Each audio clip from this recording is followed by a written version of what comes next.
나를 믿지 아니하며 내 말을 듣지 아니하고 이르기를 여호와께서 내게 나타나지 아니하셨다 하리이다. 네 손에 있는 것이 무엇이냐? 지팡이니이다. 그것을 땅에 던지라. 곧 땅에 던지니 그것이 뱀이 된지라. 모세가 뱀 앞에서 피하매 여호와께서 모세에게 이르시되 네 손을 내밀어 그 꼬리를 잡으라. 그가 손을 내밀어 그것을 잡으니 그의 손에서 지팡이가 된지라. 이는 그들에게 그들의 조상의 하나님 곧 아브라함의 하나님, 이삭의 하나님, 야곱의 하나님 여호와가 내게 나타난 줄을 믿게 하려 함이라. 내 손을 품에 넣으라. 그가 손을 품에 넣었다가 내어보니 그의 손에 나병이 생겨 눈같이 된지라. 내 손을 다시 품에 넣으라. 그가 다시 손을 품에 넣었다가 내어보니 그의 손이 본래 살로 되돌아왔더라. 만일 그들이 너를 믿지 아니하며 그 처음 표적의 표징을 받지 아니하여도 나중 표적의 표징은 믿으리라. 그들이 이 두 이적을 믿지 아니하며 내 말을 듣지 아니하거든 너는 나일 강물을 조금 떠다가 땅에 부으라. 네가 떠온 나일 강물이 땅에서 피가 되리라. 오 주여, 나는 본래 말을 잘 하지 못하는 자니이다. 주께서 주의 종에게 명령하신 후에도 역시 그러하니 나는 입이 뻣뻣하고 혀가 둔한 자니이다. 누가 사람의 입을 찌었느냐? 누가 말 못하는 자라 못 듣는 자라 눈 밝은 자라 맹인이 되게 하였느냐? 나 여호와가 아니냐? 이제 가라. 내가 네 입과 함께 있어서 할 말을 가르치리라. 오 주여, 보낼 만한 자를 보내소서. 여호와께서 모세를 향하여 노하여 이르시되 레위 사람 내 형 아론이 있지 아니하냐? 그가 말 잘하는 것을 내가 아노라. 그가 너를 만나러 나오나니 그가 너를 볼 때에 그의 마음에 기쁨이 있을 것이라. 너는 그에게 말하고 그의 입에 할 말을 주라. 내가 네 입과 그의 입에 함께 있어서 너희들이 행할 일을 가르치리라.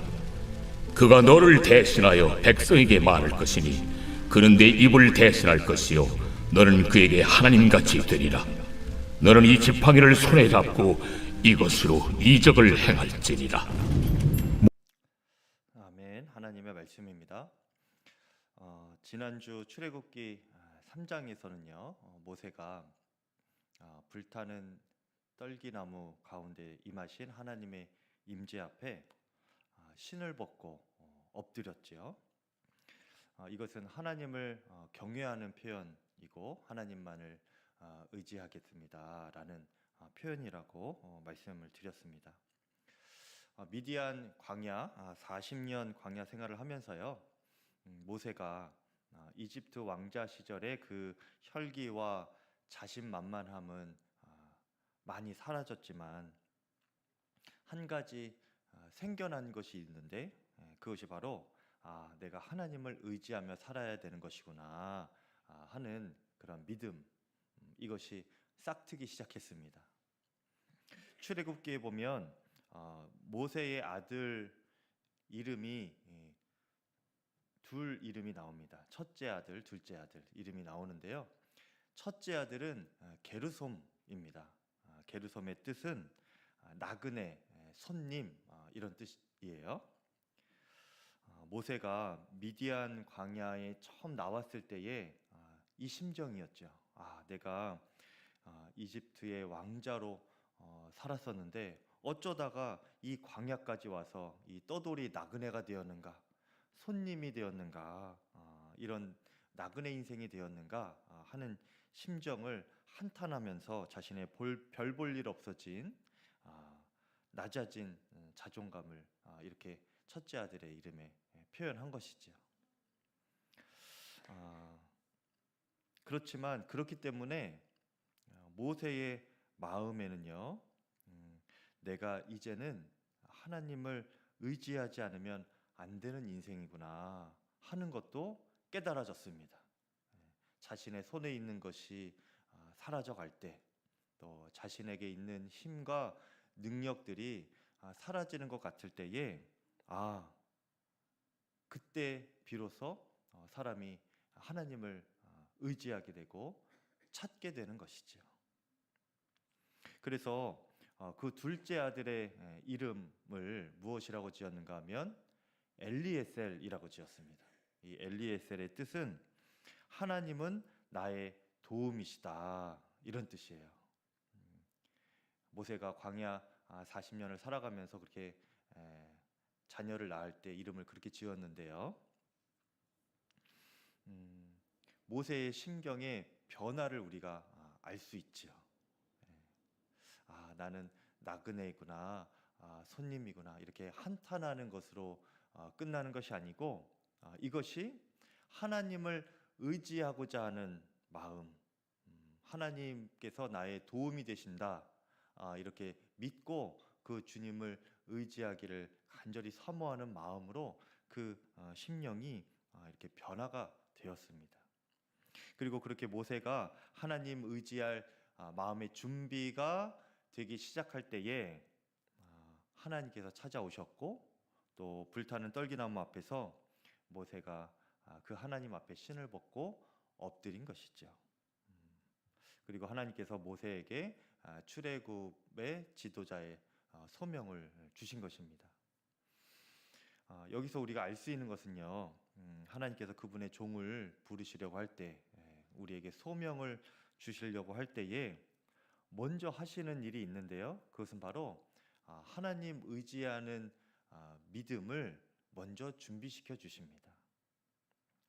그 하나님 의지하는 믿음이 생기게 하기 위해서라면요, 하나님은 나에게 있는 것도 내려놓게 하시는 거예요.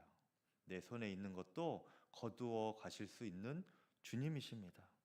내가 교만하게 붙잡고 있었던 나의 능력, 나의 마음들, 또 나의 좋은 것들, 이것도 능히 거두어 가실 수 있는 분이 바로 하나님이시라는 것이지요.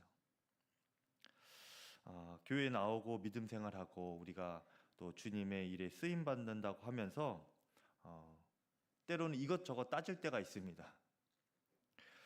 어린아이와 같은 믿음일 때이죠. 이것 해주셔야 하고요, 또 저것 해주셔야 합니다. 제가 이것 이렇게 되어야 합니다. 안 그러면은 나 교회 못 갑니다. 이렇게 하게 되는 마음일 때가 있습니다.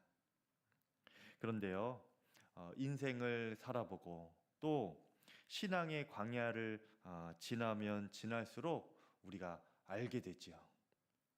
그 모든 것 하나 없어도 나에게 필요한 것은 오직 주님뿐이구나. 나는 하나님만 의지하며 살아야 하는 것이구나. 이것을 인생의 광야를 지나면 지날수록 깊이 깨닫게 되는 것입니다. 그동안 내가 이것저것 구하고 이거 아니면 주님 교회 안 나가요, 주님 안 믿을 거예요 했던 것이 얼마나 어린아이 같았고 어리석은 것이었는가 깨닫게 되는 것이죠. 그리고 그때부터 하나님을 제대로 경험하게 되는 것이고요, 진실되게 쓰임받게 되는 것입니다.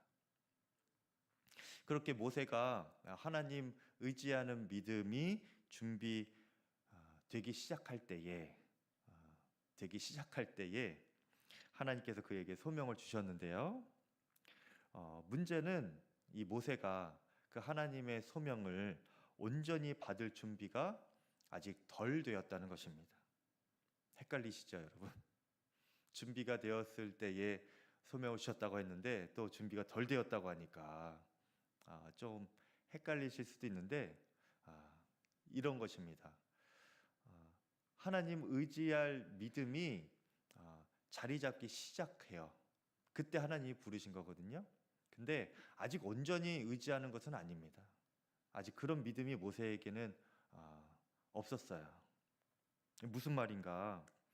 제가 기도할 때에 자주 하는 표현이 중에 하나가요, 믿음 위에 믿음을 더하소서, 이런 표현을 제가 자주 하거든요.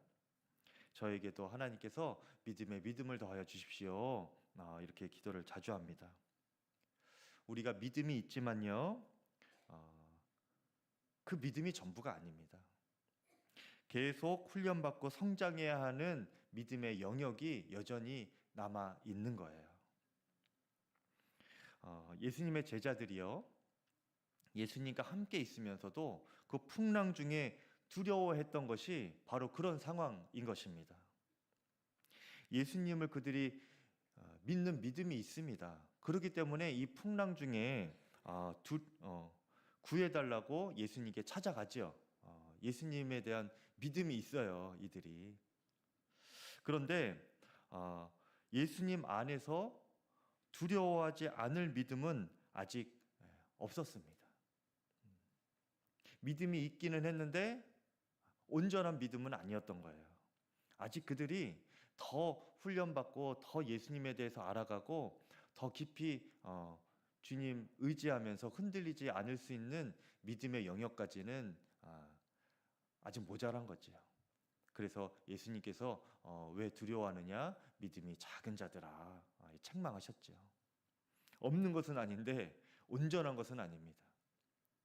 이것을 성도의 불신앙이라고 하는 거예요. 믿음이 있어서 성도가 됐는데 여전히 믿음이 없는 영역이 있는 겁니다. 불신앙의 영역이 있어요. 바울도요, 그가 얼마나 믿음 있고 열정 있는 사도입니까?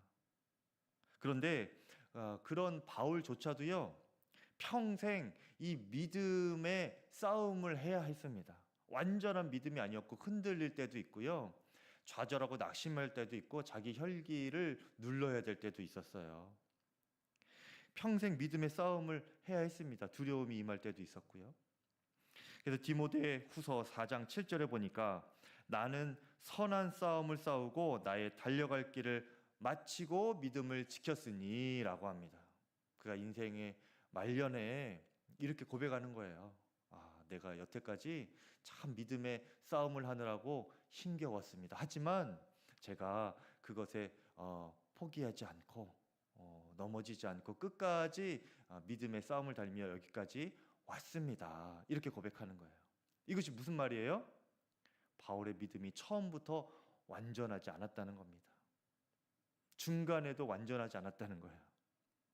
거의 끝에 가서야 믿음의 싸움을 그냥 완주했습니다. 요 정도인 거예요. 여러분, 우리는 어떻습니까? 믿음의 선한 싸움을 계속 하고 계십니까? 여러분, 그렇게 달려가고 계십니까? 끝까지 완주하실 수 있기를 축복합니다. 우리는 우리에게 있는 믿음 위에 믿음이 더해져야 하는 거예요.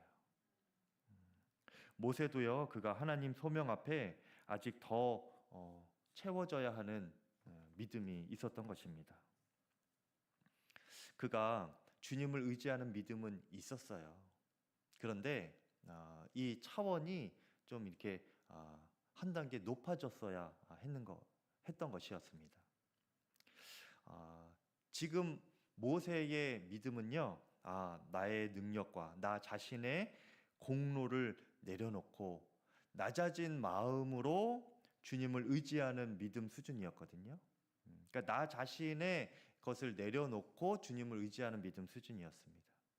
그런데 여기서 더 나아가서 모세가 하나님을 의지하는 믿음이긴 한데 어떤 믿음으로 더 나아가야 하는가?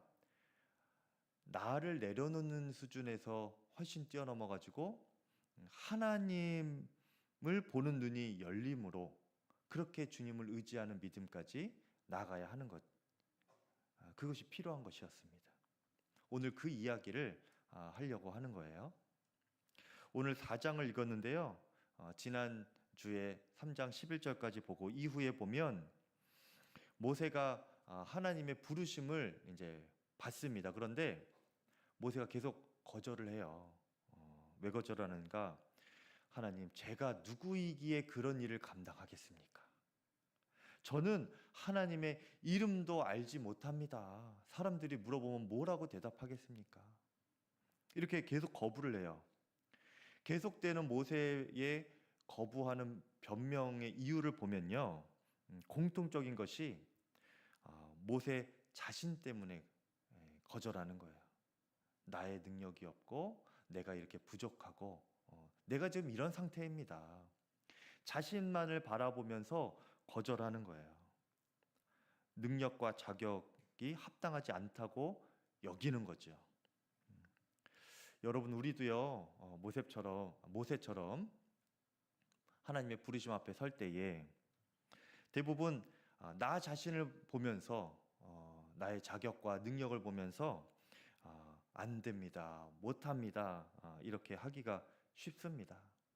하지만요, 여러분, 우리가 꼭 기억해야 될 것은 부름받은 내가 어떠하느냐 이것보다요, 나를 부르신 분이 누구신가, 이것이 더 중요합니다. 왜냐하면 부르신 분이 감당할 능력도 주시기 때문에 그래요. 그래서 하나님은 모세에게, 그렇게 계속 변명하는 모세에게 내가 너와 함께 하겠다 말씀해 주시고요, 또 내 이름은 스스로 있는 자이다, 이렇게 말씀해 주십니다. 그러면서 주님의 의도는 지금 무엇인가 하면요, 나 자신에게만 국한되어 있는 모세의 시선이 하나님으로 옮겨가도록 그렇게 하나님 보는 눈을 계속 열어주고 계시는 것입니다. 그래서 하나님이 정말 이런 분이시구나, 전능하신 하나님이시구나, 이것을 깨달음으로 말미암아서 그 하나님을 의지할 믿음으로까지 지금 믿음을 훈련시켜 주시는 것이지요. 계속 그런 과정 중에 있는 겁니다. 그러고 나서 보면은 사실 저 같으면 이쯤 되면 이 모세가 하나님을 의지하고 순종할 만도 한데, 저 같으면 순종하겠습니다. 그렇죠? 그런데 모세는 계속 이유를 대면서 거부합니다. 하나님께. 그래도 안 됩니다 하면서 계속 거부를 하는데, 왜냐? 모세가 자신의 그런 한계와 부족함을 느끼는 근거가 사실은 따로 있기 때문에 그래요. 그것이요, 심지어는 하나님 앞에서도 즉시 해결되지 못하는 아주 고질적인 문제였습니다. 모세 안에, 모세의 마음 안에 깊숙이 뿌리 박혀 있는 그런 고질적인 문제였어요. 그러니까 자신이 그냥 마음 먹는다고 해서 되는 문제가 아니었던 거예요. 그것이 무엇인가? 이제 오늘 4장 1절 말씀에 보면 이렇게 나옵니다. 모세가 대답하여 이르되 그러나 그들이 나를 믿지 아니하며 내 말을 듣지 아니하고 이르기를 여호와께서 내게 나타나지 아니하셨다 하리이다. 이렇게 대답을 하는데요. 모세가 왜 이런 말을 했을까요? 모세의 마음에 트라우마가 있기 때문에 그렇습니다. 어떤 트라우마인가? 모세가 지금 이집트를 떠난 지 수십 년, 한 40여 년이 지난 시점입니다, 지금이. 그런데 이 모세의 마음에는요, 아직도 그 수십 년 전에 이집트에서 도망 나오게 된 사건을 아직도 잊지 못하고 있는 거예요. 그것이 나를 믿지 아니하면 내 말을 듣지 아니하고 이겁니다. 뭔가 모세가 이집트에 있을 때에 그 동족 유대인들끼리 서로 싸우는 것을 마지막에 보았죠. 그리고 모세가 그 동족에게 가서 이렇게 말리면서, 싸움을 말리면서 이렇게 말합니다. 아니, 우리 민족이 이렇게 애굽에게 괴롭힘 당하는 것도 힘든데 왜 그런 동족끼리 이렇게 싸워서 더 힘들게 살아가느냐, 싸우지 마시라, 이렇게 말려요. 그랬더니 그 싸우던 유대인 중에 하나가 뭐라고 말합니까? 출애굽기 2장 14절에 보니까 누가 너를 우리를 다스리는 자와 재판관으로 삼았느냐, 이렇게 말해요. 너가 어제 애굽 사람을 죽인 것처럼 나도 죽이려고 하는 것이냐? 이렇게 따집니다. 그 말을 듣고 모세가 자신이 전날 애굽 그 병사, 애굽 사람을 죽인 것이 탈로가 났구나, 이것을 깨닫고 그 길로 도망을 치지요. 그리고 그 이후에 지금 40년이 지났는데 지금도 그게 기억이 남아 있는 거예요. 누가 너를 우리의 다스리는 자와 재판관으로 삼았느냐. 이것이 모세의 마음에 계속 트라우마로 남아 있는 것입니다. 자기 동족에게, 특히 사람에게 거부당한 것, 인정받지 못한 것, 이 것에 대한 마음의 상처가 계속 남아 있는 것이지요. 수십 년이 지나도 해결되지 않았고요. 하나님께서 지금 모세를 그 출애굽할 지도자로, 그 이스라엘 민족의 지도자로 이렇게 부르셔도 이 모세는 자신이 없는 거예요. 내 동족은 나를 믿지 아니할 것이고 내 말을 듣지 않을 것입니다. 저를 지도자로 인정하지 않을 것입니다. 지금 그렇게 하나님께 대답을 하고 있는 것이죠. 그러면서 거절하고 있는 것입니다. 어릴 때 부모님에게 인정받지 못하고 자란 아이들이 커서 다른 사람의 인정을 받으려고 하는 그런 욕구가 많이 생긴다고 해요. 강한 인정의 욕구가 생기는 것이죠. 근데 이것이 잘 다루어지면 살아가는데 동기부여도 되고 또 적극적이고 에너지 넘치는 그런 삶의 동력이 되기도 하지만 이 인정받으려고 하는 욕구가 부정적으로 흐르게 되면요, 사람의 눈치를 보게 되게 돼요. 그리고 사람의 인정받는 것에 집착을 하게 됩니다. 그리고 무엇보다 이 인정의 욕구가 내 안에서 잘 다루어지지 않으면 영적으로도 아주 심각한 문제를 일으키게 됩니다. 여러분, 구약 성경에 보면 사울 왕이 처음 왕으로 세움 받았을 때요, 그에게 성령이 충만하고 또 예언도 하고 전쟁에서 승승장구했습니다. 그런데 어느덧 이 사울 왕의 마음에 사람을 의식하게 되고 사람 눈치를 보게 되면서 그가 사람의 인정에 목매는 집착 수준으로 되어가는 걸로 이렇게 변하게 돼요. 그런데 문제는 그렇게 사람의 인정에 집착하면 집착할수록 하나님과는 점점 더 멀어지는 겁니다. 그리고 점점 그가 왕으로서의 그 소명이 불순종과 타락으로 점점 이렇게 무너져 가게 되죠. 그래서 하나님이 그를 버리게 됩니다. 그런데 그는 끝까지 사람의 인정을 받는 것을 내려놓지 못해요. 아주 지독합니다. 사무엘 선지자가 이 사울 왕에게 하나님께서 당신을 버렸습니다. 당신의 불순종 때문에 당신을 버리셨다. 이렇게 말을 해주거든요. 그런데 그 순간에도 이 사울 왕이 어떻게 하는가? 주님 앞에 회개하고 자복하고 그렇게 엎드려서 죄를 뒤집어쓰고 눈물로 기도해야 되는데 그러지 않고 뭐라고 말을 하는가 하면요, 이 사실을 사람들에게는 알리지 말아 주십시오. 그리고 사람들 앞에서는 저를 높여주십시오. 여전히 하나님의 종인 것처럼 그렇게 제가 당신과 하나님께 예배 드릴 수 있도록 저를 데리고 가서 하나님께 예배 드리게 해주십시오. 이렇게 말을 합니다. 끝까지 사람들 앞에 인정받는 왕으로 서고 싶은 거예요.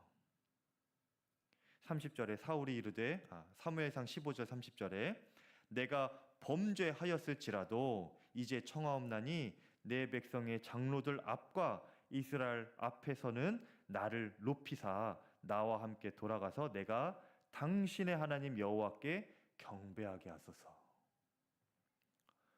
이렇게까지 추해지는, 또 이렇게까지 사람의 인정에 목말라지는 것이 사울의 모습이었고, 인정의 욕구가 잘 다스려지지 않는 패단입니다, 여러분. 영적으로 하나님과 완전히 멀어지게 되는 것이지요. 사울 왕이 소명을 다하지 못하게 되는 것은요, 바로 이 사람들의 인정에 집착하는 이 마음 때문이었던 것입니다. 그리고 모세도요, 지금 하나님의 소명 앞에서 큰 걸림이 되는 것이 무엇인가? 바로 이 사람에게 인정받지 못하는 것. 그래서 인정받으려고 그렇게 마음으로 원하고 있는 것. 이 마음입니다. 여러분은 어떠신가요? 마음에 사람에게 인정받고 싶은 마음이 크고, 심지어는 이게 집착 수준이 되고, 그래서 하나님보다 사람이 더 커 보이고 더 신경 쓰이고 더 중요하게 될 때가 여러분의 삶 가운데도 있습니까? 그러면 이 마음을 어떻게 해야 될까? 이 인정받으려는 욕구, 이 집착에서 어떻게 벗어나게 될까? 사람의 인정을 아주 충분히 받으면 이게 해결이 될까요? 네. 여러분, 그렇게 많이 그렇게 인정해 드리면 거기서 벗어날 수가 있을까요? 그렇게 해 보셨어요? 아직도 인정을 못 받고 살아갑니까? 여러분, 사람이 아무리 인정을 해줘도요, 수십 명의 사람이 인정을 해줘도 여러분 끝이 없습니다, 사실은. 제가 새벽에도 말씀드렸는데 밑 빠진 독에 물 붓기예요. 제가 새벽에 예화를 들 때 영화 예화를 들었는데 영화 이름을 잘못했어요. 제가 닮아야 놀자인데 두사부일체라고 제가 같은 깡패 영화에서 제가 착각했는데 누가 또 그걸 말해줘가지고요, 죄송합니다. 아무튼 그 밑 빠진 독에 물 붓기 같은 거예요. 네. 사람의 인정을 아무리 받아도 다 더 갈증만 느낄 뿐입니다. 공허해요. 채워지지가 않습니다. 이러한 모세의 지금 상태 가운데 하나님께서 주신 처방은 많은 사람들의 인정을 받게 해주는 것이 아니고요, 하나님의 처방이 따로 있었습니다. 2절인데요, 여호와께서 그에게 이르시되 내 손에 있는 것이 무엇이냐 이렇게 물어보십니다. 그래서 모세가 지팡이입니다 이렇게 대답을 하죠. 하나님은 그 지팡이를 땅에 던져봐라 이렇게 말씀하세요. 그랬더니 그 모세가 지팡이를 던지니까 그것이 뱀으로 변합니다. 그리고 하나님께서 그 뱀으로 변한 지팡이를 모세한테 꼬리를 잡아봐라 이렇게 말씀을 하세요. 꼬리를 잡으면 여러분 다 아시는 것처럼 굉장히 위험한 겁니다. 독이 있는 뱀의 꼬리를 잡으면 그 뱀이 머리를 이렇게 돌려가지고 공격을 아주 쉽게 할 수 있거든요. 그래서 뱀의 머리를 잡는 것이 아니라 꼬리를 잡는 것이 아니라 머리를 잡아야 되는데 하나님이 지금 뱀의 꼬리를 잡으라고 하는 거예요. 그러니까 모세도 좀 상식적이지도 않고 좀 순종하기 어려운 건데도 좀 이렇게 정말 순종하는 마음으로 꼬리를 잡습니다. 그랬더니 이 뱀이 다시금 지팡이로 변하는 거예요. 하나님께서 지금 그 모세에게 갑자기 뜬금없이 그 지팡이를 말씀하시고 거기에 주목하게 하신 이유가 있습니다. 두 가지가 있는데요. 첫 번째로는 이 지팡이와 뱀은 당시 이집트에서 왕의 권력, 왕의 능력을 상징하는 것이었습니다. 그래서 여러분 TV를 나중에 유심히 보시면요, 이집트 유물 중에 파라오 이렇게 상이 나옵니다. 이렇게 관이라든지 동상이라든지 여기 나오면 파라오 이게 머리 위에 왕관에는 뱀이 있어요. 독사가 이렇게 있습니다. 그리고 파라오가 이렇게 하면서 지팡이 두 개를 이렇게 들고 있어요. 그것이 이 왕의 권력과 능력의 상징인 것입니다. 그러니까 지금 이 지팡이로 됐다가 뱀으로 됐다가 지금 이렇게 되는 것은 무엇을 의미하는가 하면요, 하나님께서 모세가 그렇게 하나님께 순종할 때에 그 이집트 왕의 권세와 능력이 모세의 통제권 안에 있을 것이라는 것을 보여주는 거예요. 너가 순종하면서 잡으면 왕의 그 권력, 그 지팡이와 뱀으로 상징되는 그 이집트 왕의 권력이 너의 통제의 범위, 너의 손 안에 있을 것이다. 이것을 알려주는 것이죠. 이것이 하나가 있고요. 그것이 이제 이후에 10가지 재앙을 통하여서 증명이 되지요. 모세의 손 안에 이집트 왕이 이렇게 무릎을 꿇게 됩니다. 또 한 가지는요, 모세에게 지팡이를 주목하게 하신 중요한 이유가 있는데, 이 지팡이가 그 이집트 왕의 권력과 권세, 능력을 상징하는 것이라고는 하지만 사실 이 모세의 손에 들려진 지팡이는 그저 지극히 평범하고 일상에서 흔히 그냥 길 가다가 산에서 주워가지고 노인의 몸을 겨우 이렇게 의지하는 데 사용할 수 있는 그런 나무 지팡이였던 거예요. 나무에서 떨어져 나온 지 오래돼가지고 그 지팡이에는 이미 생명력이 하나도 없고 싹도 나지 않는 그런 지팡이입니다. 비쩍 마른 그냥 나무 막대기에 불과한 그 지팡이였거든요. 그런데 이 지팡이가 무엇을 또한 의미하게 될까요? 40년 동안 광야에서 늙고 쇠약해지고 힘과 열정이 다 빠져서 비쩍 마른 심령을 가진 그 모세의 상태를 지금 이 나무 막대기가 보여주고 있는 것입니다. 그런데 하나님께서는 그 지팡이를 주목하게 하시면서 지금 모세에게 무엇을 알려주고 계시는가? 너 손에 있는 그 비쩍 마른 아무 능력 없는 그 볼품 없는 막대 지팡이도 이렇게 능력 있게 쓰임 받는 것처럼 그 지팡이 같은 비쩍 마른 지팡이 같은 너도 내가 손에 붙잡으면 능력 있게 쓰임 받을 거야. 이것을 알려주시는 거예요. 그래서 하나님께서 모세에게 너의 손에 있는 것이 무엇이냐 이렇게 물어보신 것은요, 내가 너를 이미 내 손으로 잡고 있다. 이것을 알려주시는 것이고요.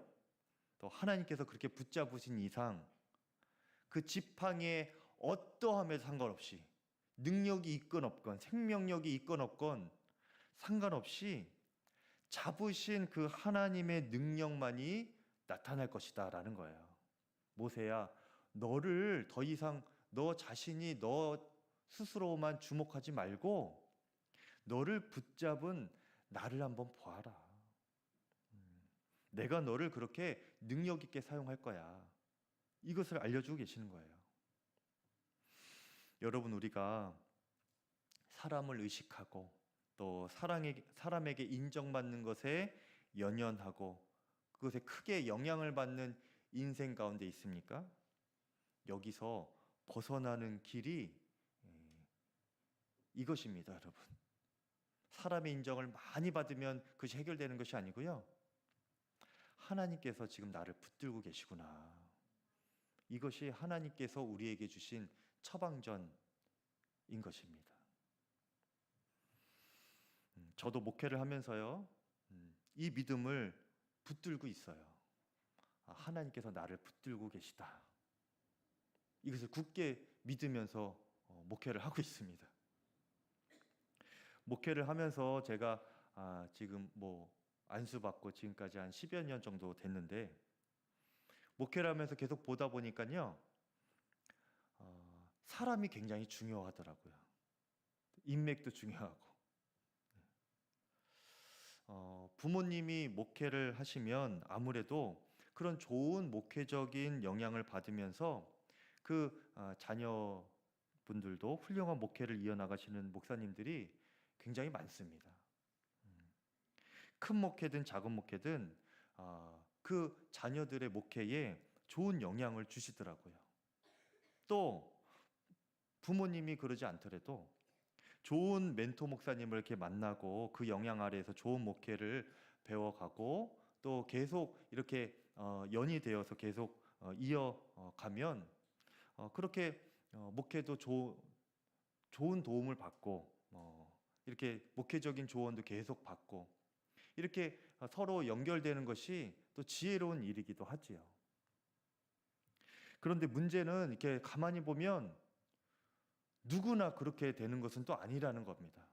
모든 목사님들이 다 그 아버지가 목사님이고 또 좋은 목사님 밑에서 배우고 또 그게 계속 이어지고 이러는 것이 아니더라고요, 여러분.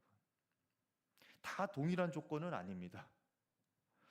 부모님이 목회는커녕 믿음의 1세대부터 시작하며 목회를 하셔야 되는 분들이 있고요. 맨 땅에 헤딩하듯이 그렇게 개척하고 목회하셔야 되는 분들도 있고요. 천차만별이에요.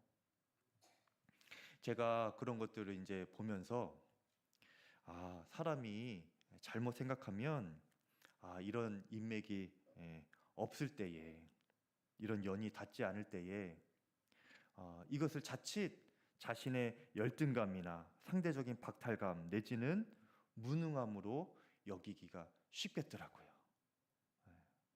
반대로 주변에 있는 그런 인맥들, 그런 사람들의 도움들, 인정받는 어떤 그런 것들, 이것을 너무 의지하고 그 인정과 평가에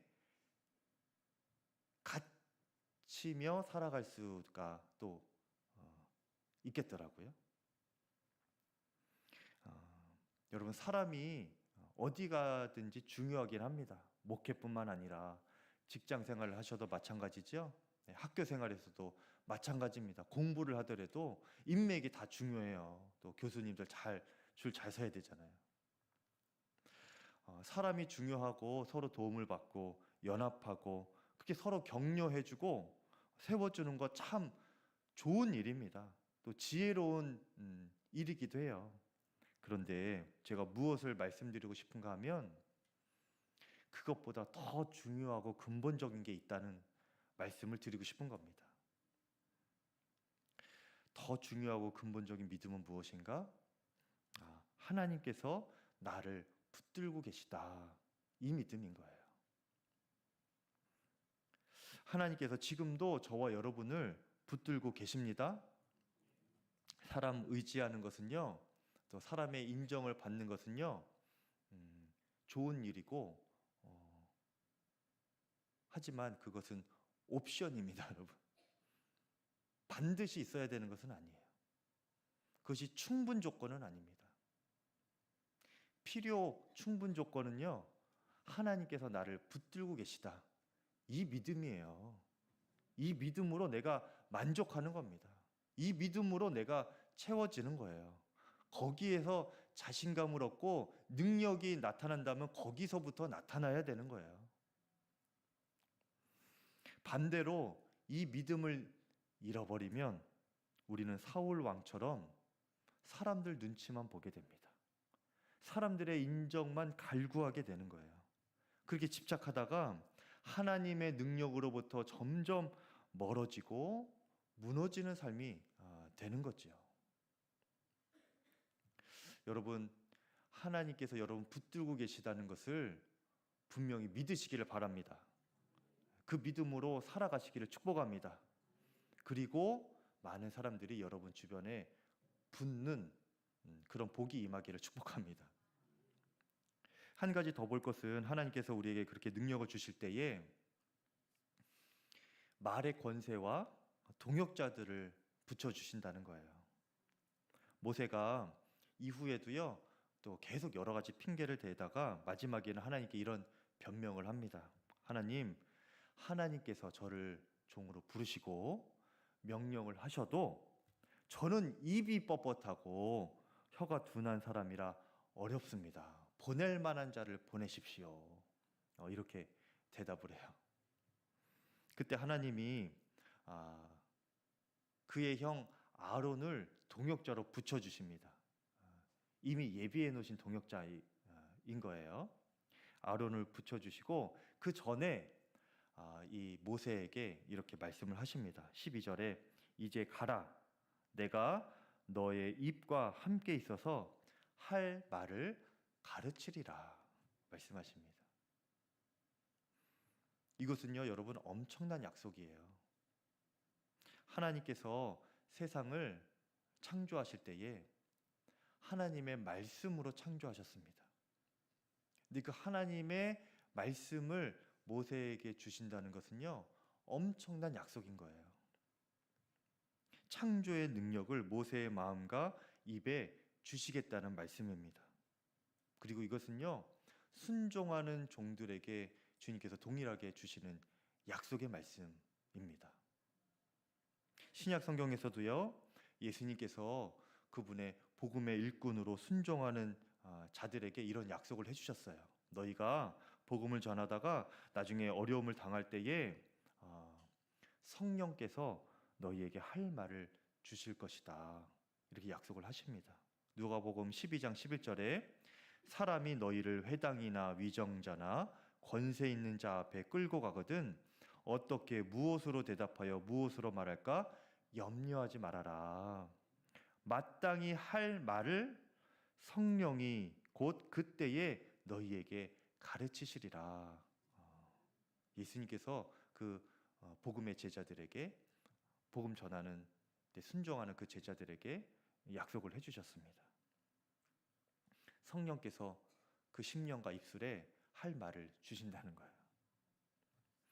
여러분, 그래서 우리가 주님의 부르심에 순종하면요, 순종으로 응답하면 최소한 2명의 동역자가 붙게 됩니다. 하나는 아론과 같은 사람 동역자고요. 또 한 명은 누굽니까? 성령님이세요. 성령님.